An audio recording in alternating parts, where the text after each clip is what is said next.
کیا تھا کہ 40,000 کسی نے کسی کو قرضہ دیا اور یہ طے کیا کہ اگر میں معین دن تک آپ کا یہ 40,000 نہیں دوں گا تو ہر دن 1,000 زائد دوں گا.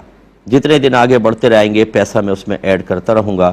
تو یہ جو زائد لے رہا ہے یعنی زائد اس کو دے رہا ہے اور سامنے والا زائد لے رہا ہے، یہ کیا ہے؟ کیا یہ سود میں ہے؟ تو بالکل یہ سود میں ہے، جیسے ابھی میں نے آپ کو پورا سود کا سمجھایا. اور یہاں پہ دیکھیں ایسا ہی ہے کہ 40,000 تو قرضہ لیا ہے، اگر ایک دن لیٹ ہوا 41,000 دیے تو وہ 1,000 کس چیز کا بدلہ ہے؟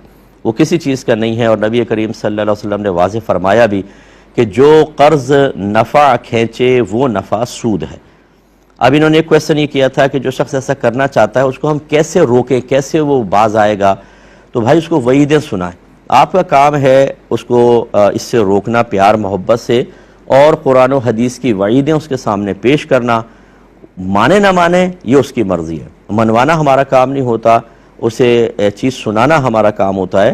جیسے مسلم شریف کی روایت ہے کہ نبی کریم صلی اللہ علیہ وسلم نے ارشاد فرمایا کہ جو سود دینے والے، لینے والے، اس کو لکھنے والے اور اسے اس پر گواہ بننے والے، ان سب پر اللہ کی لعنت ہے اور یہ سب کے سب اس گناہ میں برابر ہیں.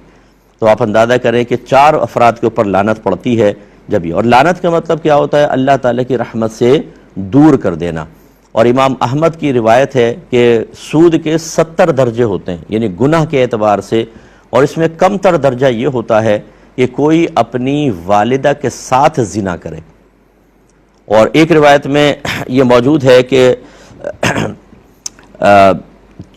ایک سود کا درہم اگر کوئی لیتا ہے تو یہ گویا کہ 36 بار زنا کرنے سے بدتر ہے، اس سے زیادہ شدید ہے.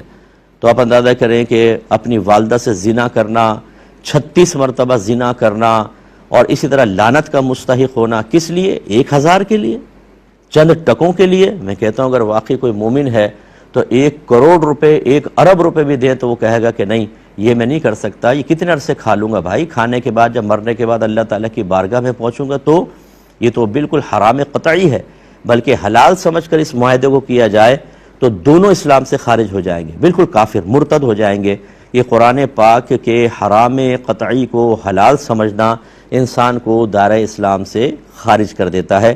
تو یوں پیار محبت سے سمجھائیں. یہ میری یہ کلپ ان کو سنا دیں تو انشاءاللہ اللہ کی رحمت سے امید ہے کہ بہتری رہے گی.